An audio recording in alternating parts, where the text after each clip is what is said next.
Recording in progress. Yeah, afternoon, Andy. Right, let's get cracking, shall we? Okay, 1-2-1-2-1-2. First of all then, Barry Bannon, how's he today?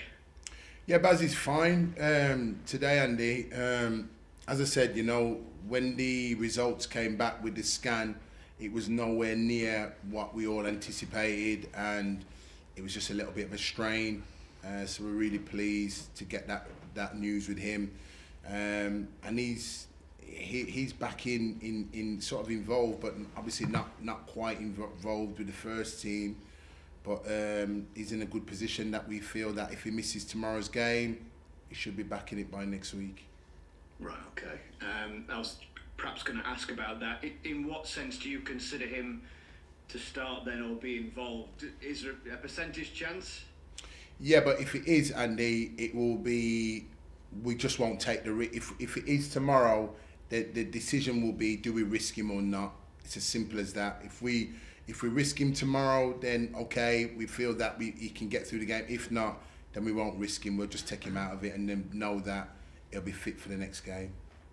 Because one might imagine to have such a key player absent, even look, if it's only for one game, it brings about, how does his absence, how do you compensate for his absence in making changes to the team? Because lots of things go through Barry Bannon.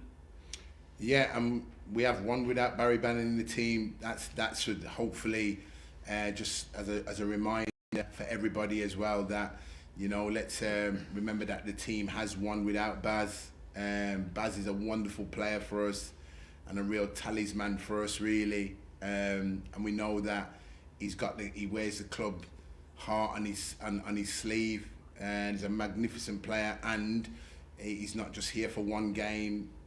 So that's why, if the precaution for him tomorrow is to take him out of one game, it's because we're preserving him for the remainder. And I think everybody will sort of agree with that decision when that decision is made tomorrow. Depending, as I said, but Baz is an experienced campaigner. He's a really experienced player, knows his body. And I said, his appetite is to play in every game. But sometimes as well, we've just got to look at the context of the injury. And have a look at the season ahead, really. And as I said, Andy, if he's missing tomorrow, he'll be back in training with us by early part of next week. Where do you consider George Byers in the picture tomorrow? He's obviously been training again. He's been sat where you were about 5 minutes ago. So in terms of playing tomorrow, how do you see it? Yeah, remember what I've been saying with George. He's been doing a lot of training and volume over the weeks, but not quite felt that he's been quite right. So he's been having a lot of contact stuff on the pitch. Probably just 1 or 2 days where he's probably felt ill effects from it. And so we've taken him out. So as you said, with the injury, we've gradually built him up. This week he's been back in training, which has been good. And yeah, I've spoken to him. He feels good. He feels he's chomping at the bit. Again, he'll be another decision where we're looking at him in terms of where he's at. But I must admit, Andy, in training this week, he's looked good. How is everybody else then after the match down at Exeter? Do you have any fresh issues? No, we don't. Apart from those two, Dennis has come back into the fray. Akin's come back into the fray. Akin, Femi, all of them are back into the fray. They're a week on. So all these boys are sort of added and included in the squad for tomorrow in terms of when they're ready to turn up tomorrow, and then we'll select the team from there. How a lot of people have spoken this week about how Sheffield Wednesday can maybe become perhaps more of a threat in attack, and I know it was something that's been addressed in recent away matches. How do you feel about that, and can anything be done about it? Yeah, no, we just got to keep going. We pose threats for opposition, Andy. We know that when we spoke about our stats and figures this season over the calendar year, in all competitions, we've scored 100 goals, in all competitions from the calendar year, and that's no easy feat, Andy, to achieve, and even at home, I think in the division, we've got probably the most home goals we've scored, you know. So people just got to remember, in terms of, it's not looking too short-sighted at the last 2 games and looking over the calendar year, 100 goals. And if you'd have said that when we arrived here, over the course of in all competitions, that's some feat. So we want to score goals. I think this season we've not scored in probably 3 games, you know, over the course of the season. So again, you know, and it is, we want it, and of course we want it, and I'm hungry and we want it. But the last couple of games, probably our goal threat's probably waned a little bit. But we believe, and I keep saying, as long as we keep that momentum going and keep getting the ball in the right areas, we've got people on the pitch that will score goals. And last week at Exeter, you know, with Callum Patton scoring that one, that was the 100th goal in all competitions over the calendar year. And if you look at the goal, it was a fantastic, well-composed finish. So we'll keep working, we'll keep applying ourselves right and testing the opposition, and trying to get people in the right places that we feel that we'll get the goals. To throw out a well-worn footballing cliche about taking the shackles off, could that be done more with this team? Absolutely. That's as I said to you, as a manager, that's probably one of my whether it's a strong point or weaker point, in terms of I want to score goals. It's just my nature. It's just the way it is. It's just the way I try and set the team up to really try and score goals, and you know, and that's what we want to do. In trying to do that, and we'll be trying to do that more so in the weeks to come and games to come. You know, there's games there coming, and we'll try and get those players in the right positions to get the goals. Oxford didn't play last weekend, but they were obviously due to play Barnsley. It was noticeable about their recent form that they've drawn quite a few games. What do you read into that? Not much in terms of that. They are starting slowly but surely picking up in the right direction. I think if you look over the last 6 games, I think both teams are probably near most got identical records, really. So they're starting to build, and in their own mindset. Obviously, last week they didn't get to play. They're probably slowly but surely moving in the right direction. I would imagine from their perspective that they'd want to be in a better league position than where they currently are. But you know, it's a long season, and after what we'll contest, what would be our 22nd league game of the season tomorrow, our focus and momentum is on us, because we know that, you know, Oxford's coming into town. We know they're managed by a very experienced campaigner at this level, and we look forward to the game. It's 2 teams that go head to head, 2 teams that play that attacking element to their game, and 2 teams that will want to go and get them 3 points tomorrow. I appreciate when we ask questions about needing more goals, etc. It's in part down to maybe the pressure of being the Sheffield Wednesday manager in this division, etc. But as you tick to the halfway stage, are you content with where you are in the table? Yeah, probably not contented. I mean, I'm sort of happy with the progress that we've made, Andy, but I'm not completely satisfied. And we'll keep working towards that, because we know that we ain't even at the halfway part of the season, so we know there's a lot of work. We find ourselves in a position that, you know, if you get the right result on any given weekend now, can see the team and the football club at the top of the table. So in terms of that, and that's what we're striding to do, is to be the best version of ourselves and keep going. And we'll see where that takes us. We know it's hard. We know it's difficult. We know when we play against teams, it's very difficult, because we know teams have been sitting with a real low block against us and a mid block, and it's been really, really difficult to break them down. And any manager and coach will tell you in the game, to come up against a low defensive block, it's really difficult to do. So we've had to learn over the course of the season in trying to unlock and work against teams like that. I'm not saying that Oxford are going to come and do that tomorrow, but over the main part of the season, we've had to work against that, and that's to the work that everybody's doing here at the football club, and that will be still the case going forward. Lovely. Best of luck tomorrow. Top man. Thanks, Andy. Thank you. Afternoon, Darren. You right? Afternoon, Joe. Yeah, good. Thanks. Good stuff. Just first up, I wanted to ask about the pitch. You obviously, I saw you guys were training on the pitch at Hillsborough this week. Is there a particular reason for that? Was it just down to sort of the snow that had come down at the training ground or anything like that? Yeah, no, the training ground at Middlewood Road's frozen, Joe. So, with the extreme temperatures that we've had, the cold frost has sort of penetrated through the frost sheets that we've got on the pitches at the training ground. So with the beauty that we've got at Hillsborough with the undersoil heating, it's meant that we've been on the stadium pitch for the last 2 or 3 days to get some work in. So we've been very grateful for that. And just looking at the pictures, obviously I'm not there, but looking at the pictures, the pitch looks in a great state considering the weather we've had. Yeah, really a real good state the pitch is in, really good. And yeah, credit to the ground staff team and all that do what they can around the clock to keep that pitch preserved in the manner it is. Hillsborough's very difficult with the pitch because we know the stadium, it doesn't allow much light onto the pitch, and the pitch needs the light.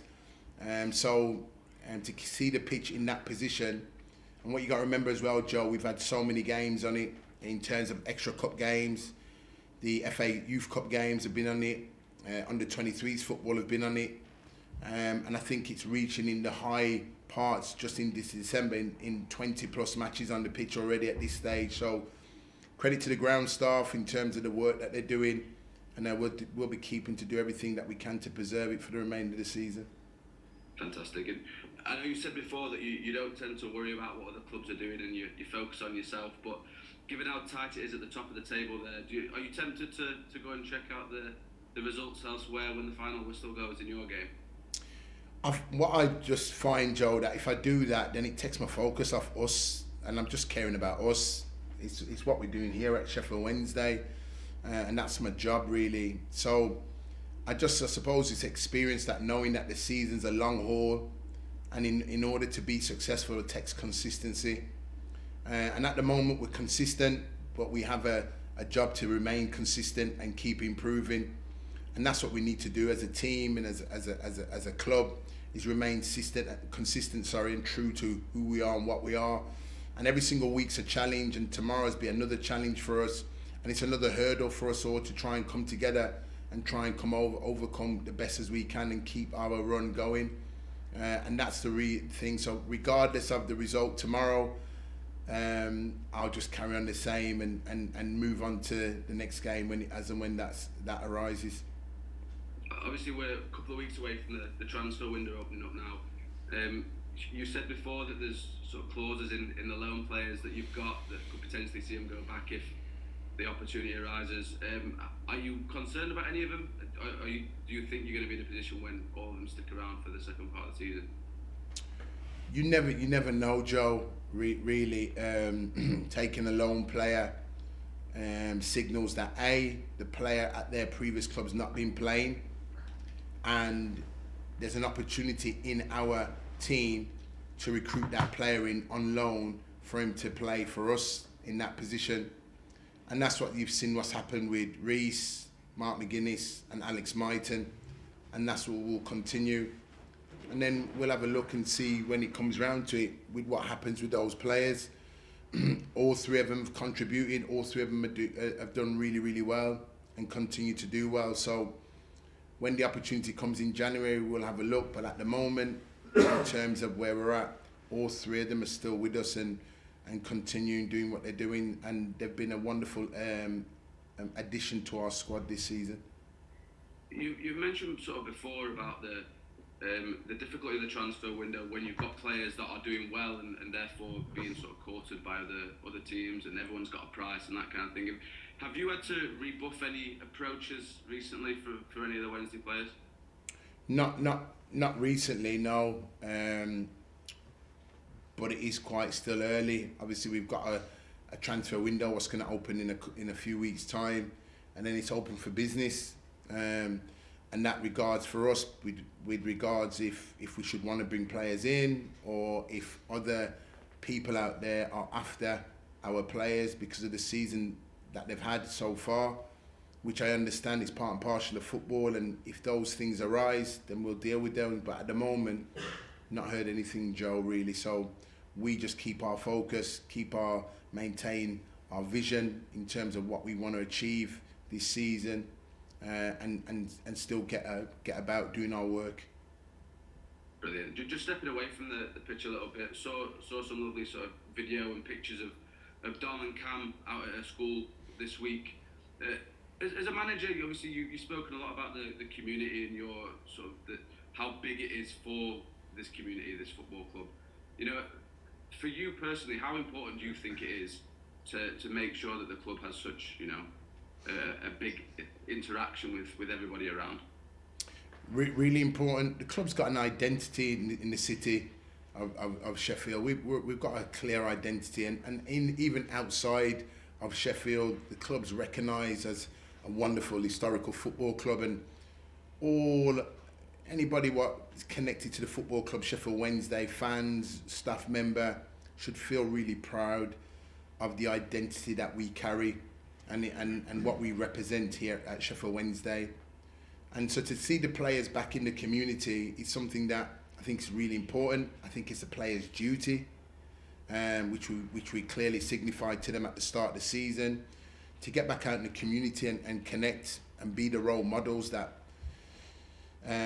people and kids see you for what you are, and connect back with them. And being in the community it's a two-way prong, Joe. It's not just one way. It's the players as well, interacting back with their supporters, and showing a responsibility in terms of what a professional footballer is and does, and the outside work outside of football. Also for the players, it's life skills. You know, sometimes, you know, you can be in this football environment and get caught up in all the, you know, you guys put them all up on pedestals and everything else in terms of that. So it's life skills in terms of getting back in the community and rubbing shoulders, and what happens is these players are sons, fathers and husbands as well, just like anybody else. So for me, it's a massive component really, and yeah, whatever we're hearing that, we'll look to increase that really. You said you mentioned it at the start of the season. So is that something, you know, when players join the club, is that sort of a prerequisite for you? You sort of sit them down and say, look, part and parcel of being part of this football club is to get involved in these kind of things? Really important. And as I said, you know, when I first come here, obviously the COVID times had hit, so it was really, really difficult. And then we've slowly had to integrate it and get back into it. Well, we're fully back into it now. And I think it's really important. As you can see, you know, that was those pictures in the week is probably one particular isolated incident, but it's been going on all season, and week to week players are out, and it's shared right across the team. There's never one or two particular players that's doing all the events. It's right across it, because I really feel it's right. You know, sometimes some people request a certain player, but with the policy at the club is we share it out. So even though you might request a particular player, you might not get that particular player, because we just feel that it's really the whole squad needs to share into it, and everybody needs to do the equal amount of public community visits. So that's why if you are selecting a certain player, you don't quite get that player, then we'll send somebody else, because we feel that it's important that everybody gets the same recognition and the same opportunity to do some community work. Fantastic. Just wanted to touch on Mike Beckwith.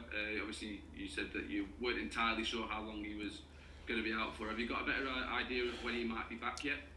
We're gonna scan him again in a few weeks' time, because I don't want to say it's going to be a month or 2 months and that, and then we scan him and then the injury's healed over a lot better and quicker, which would mean that he's going to get back quicker. So we're going to give him a scan in a few weeks' time. And hopefully this scan will reveal a bit more. But he's making good progress. He's in the gym as we speak now. He's doing his gym work. And as I said, you know, he's probably cut a frustrated figure, because in terms of where he was. But, you know, the main thing for him is he's still got a very much large part of the season to play, and he's just got to get himself right and get back fit. So there's still no concerns that it's a sort of season ender or anything like that for him? No. We like I said, you know, we fully expect him to play still a large part of the season. and get back in it. Obviously for him, it'll probably be more than obviously the new year. But that's what he said. We'll give him a scan in a few weeks' time, and we'll see what the outcomes are then if it's healed. Good stuff. Just lastly, Darren, Rio and Sean both signed first pro contracts recently. So obviously you were there for it. So you were having pictures with the two of them. How pleased are you that it's another two of the sort of the more talented players in that group that have decided to commit their futures to Wednesday?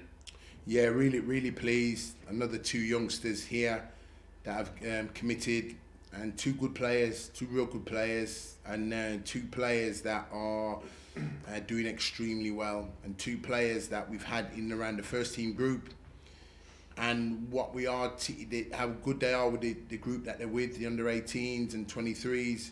They're just making that transition from 23s, 18s to first team football, and what they're learning, Joe, is that passes that are on in the under 18s and under 23s are not probably quite there at the first team level, or they are there, but they've just got to execute them quicker and stronger. But what they will do is put the power on in terms of their physicality, and you'll get that by training with us, and what they're doing is training with us, so that will see them develop those skill sets over the next few weeks, I'm sure of it.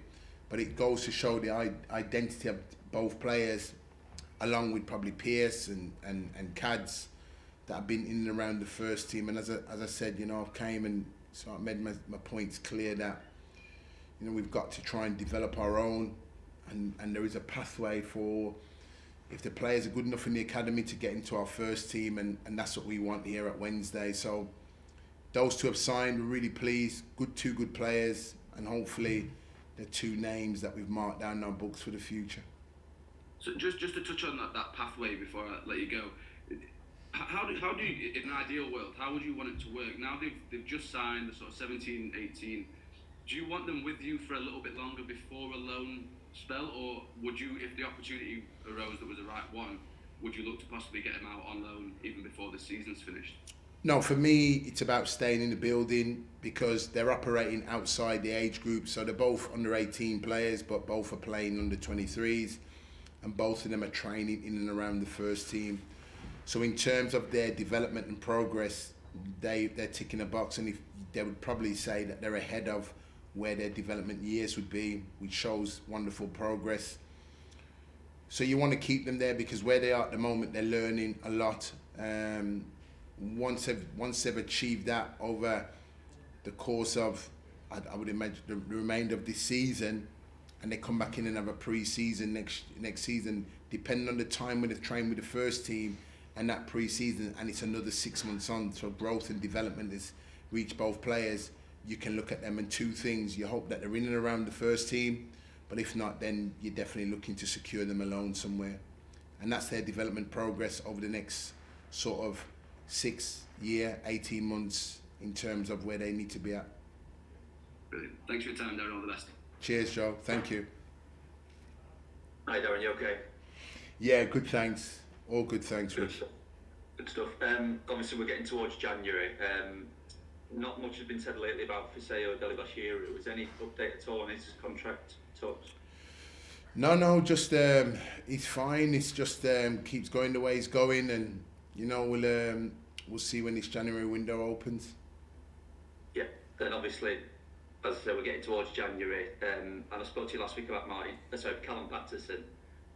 Obviously, the Hearts manager had quite some, public comments about him. I don't know if you've seen the Hearts chief executive has kind of followed suit. Is there anything more to add on that? Is that just speculation at the minute? Have they put a bid in? Honestly, Ricky, as I speak here now, we've not had anything from Hearts, so I have to take it that they have been speaking in the papers, and if it is, no problem, everybody each to their own. But in terms of officially anything coming in here, we've not heard anything, so we're just carrying as normal. I was going to say, because it's obviously still having an impact, isn't it? Like last week, case in point with that last minute goal. Yeah, I thought when he come on, I thought him, Gregors and Malik, when they come on, just changed the course of the game and gave Exeter something else different to worry about, really. we got the ball into them, and I thought he took his goal really, really well, Ricky. I think it was such a composed finish. He was in total control of it, because it looked like Lee wanted to hit a left foot shot, but he was in a better position, and I just thought he executed the finish really, really good and ended up winning us a point. So a really well taken goal, and it shows his focus really, that he coming off the subs bench and getting us back in the game. Just in terms of the strikers, I think the top scorer's got 4 goals. There's quite a few players on 4 goals. Is it kind of now the moment for one of them to kind of stand up and step up and, you know, go on a real purple patch? Because there's plenty of quality there, isn't there? Yeah, and probably not just one of them. I want to see all of them step in there and score goals, because that's what they're in there for, to do. So you want them all to step on and go and score goals. But as I said, you know, they've got enough in there. They know where the back of the net is. They've got enough about their game to suggest that, and as I said, I feel that with them, the calibre of strikers that we've got in here and the attacking players, they've got the opportunity to score the goals. It's just like you said, taking them and showing that ruthless instinct to their game that we know they've got. I was going to say that just my next question was about the ruthlessness. Is that something that obviously you'll work on it anyway in training, but even more so after the last couple of weeks where it's not been quite at it as at the levels it was?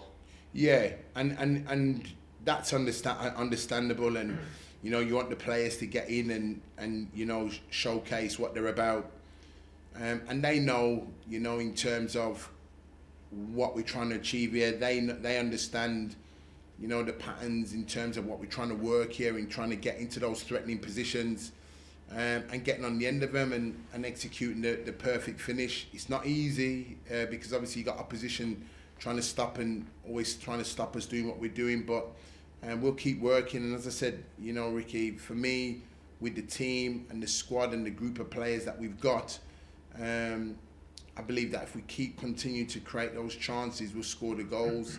And we've just got to be persistent with our approach, keep being aggressive with our play, and those chances will come, and when they do come, is getting on the end of them and putting the ball in the back of the net.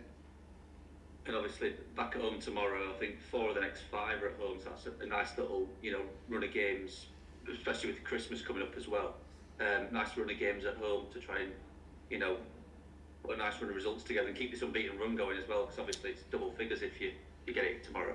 Yeah, and I mean, a good run of games that we've been on, and if we could go tomorrow, get into double figures, then it points us in the right direction. But to know that there's 4 out of the next 5 at home is great. But again, Ricky, we cut each game as a lonely figure, and we look forward to tomorrow's game and making sure that we quit ourselves. You know, we've had to work on 1 or 2 things to our game this week, and we've got to make sure that we're right and apply ourselves right tomorrow, because it's going to be a great game tomorrow, a real good game, 2 footballing teams head to head, and as I said, it bodes well for an exciting game. Good stuff. Good luck tomorrow, Darren. Cheers. Thanks, Ricky. Cheers. Afternoon, Darren. How are you? How you doing, Stuart? You okay? Yes, good. Thanks, Darren. Good, man. I just wanted to ask. I mean, France have just got to a World Cup final without the Ballon d'Or winner. When you've got a big player missing like Barry, can it be the making of other players sometimes in terms of them forcing them to sort of take on a bit more responsibility and step up a bit more? I hope so, Stu. That is the case, yeah, because it's a squad game. You know, you can't. You know, the football team, though individuals make the team better, and that isn't, they're not just the be all and end all, because obviously you got a group of players, and you know, it's now for somebody else to step in and showcase that really, and take the bull by the horns really. So for me, you know, we've got a group of players here, a group of players that, irrespective of who we put out, there's great belief and continuity in them. And they've got to show that tomorrow. And you've obviously got lots of good midfield players. I mean, it's one of your strengths as a squad, isn't it? But because they all do different things, does it have a big bearing on how you play the game? If not just Barry, but any individual is missing. Yeah, you're spot on, Stu. All our midfield players have different components to them, and if you break their game down and look at them all, they're very, very different, all of them. You know, Baz, Will, Dennis, Fizz, George, Tariq, just to name them in there. They're all very, very different. I don't think there's one of them that's really a cut ice, or two of them that are much the same. So there's different dynamics to all of them. They all play different roles, and there's always a different blend and style to all of them in terms of when you put them in the pot together. But hopefully with them playing in there, they come up with the right patterns, the right balance in terms of getting the team going forward. So, you know, that's got to be much of the same tomorrow. You know, they've got a great understanding of each other's games now. They've been with each other long enough now. They've trained over a sustained period for long enough now, and they know what's required of them. So, again, tomorrow, it's a battleground in there tomorrow that, you know, whichever combination we pick, they know what's required. And it's been a difficult week for managers with the weather, I imagine, trying to sort out training and all that sort of thing. How big an advantage is it? I mean, you've obviously played for clubs with and without the facilities you've got now. How big an advantage is it that you've been able to be on the grass for most of this week? Yeah, no, really pleased. Whilst we don't really like training at the stadium because we want to preserve our pitch, and we're really pleased with the pitch surface at the football club. So we want to do as long as we can to preserve it, really. And at this stage of the season where the grass isn't growing much, you know, but to be able to go on it, Stu, in terms of the conditions, because the extreme conditions, I mean, we've had times this week where it's been, -7, -8. So the cover sheets at the training ground can withstand it -4, 3, 4, 5, but anything beyond that over a sustained period. So what's happened over the last few days, it's just managed to penetrate the covers. So we've just not been able to get on it. So to be able to be on grass and your own surface and still continue to do your work is really grateful, and certainly as a football club we're really pleased to have the ability to have the facility to do that. And how important is it for the way you want to play it again? If the pitch looks in better nick than last season, how important is it having such a good pitch and such a big pitch as well as you have at Hillsborough? It's definitely in better nick than last season, definitely. Lots of work have gone on in the summer to get that playing surface in the way it has, and a lot has been going into it to keep it and preserve it that way. So we're really pleased with it. The grass on it, there's lots of grass on it. The ball moves well. The recovery state of it's good, which shows that the level of maintenance that goes into it to keeping it right. And we've had the undersoil heating on it all week, just preserving it against this cold weather snap that we're having at the moment. So it's helped us to maintain it, because had this game been away from home this weekend, we feel that potentially a majority of the grounds might have been called off. You know, so we're really pleased that, rest assured, that we know that our fixture will be on Saturday, and hopefully the goodness of the pitch will bode well for the goodness of the game. Yeah, I mean, is that important though, that you are able to play on a good surface? Yeah. at least every other game? Yeah, and you can see, you know, that there is a reputation to us in terms of how we want to play and how we want to get the ball down and move the ball in terms of how we want to play. And in order to do that, Stu, you need a good surface, and it's something that we've worked on at the main stadium pitch, and it's something that we've worked in here at Middlewood Road in trying to preserve a couple of pitches. So when it comes for us to doing our work, you need a clean surface, because if we're going to be consistently working certain patterns of play, then in order to do that, you need the right surface. So that bodes well with how you want to go about it. And this season has seen us do that. And this season, it's probably helped us to put us in the position that we're in at the moment. And if we are to solidify it in terms of going forward, we'll have to maintain them services at the training ground, at the stadium, for the remainder of the season, or if not, as long as it's possible and feasible to do so. Brilliant. Thank you very much for your time, Darren. Good luck. Thanks, Stu. Appreciate that. Thank you.